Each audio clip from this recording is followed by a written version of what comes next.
வணக்கம் அன்பு நெஞ்சங்களே, நான் உங்க தூதுவன் பேசுறேன். இன்னைக்கு நம்ம இந்த பதிவுல அரசியல் அப்படின்னா என்னன்னு முழுசா தெரிஞ்சுக்க போறோம்.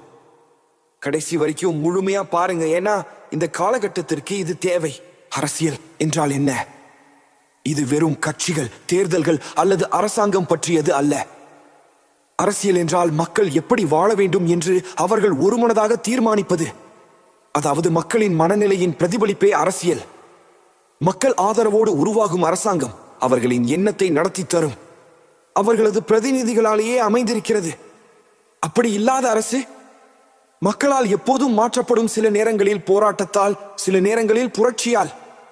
பண்டைய காலங்களில் மக்கள் நேரடியாக ஆட்சியாளர்களை தேர்ந்தெடுக்கவில்லை என்றாலும் அவர்களின் ஆதரவின்றி எந்த அரசும் நீண்ட நாள் நிலைக்கவில்லை. மக்களின் மனநிலை மாறும்போது அரசும் மாறியது.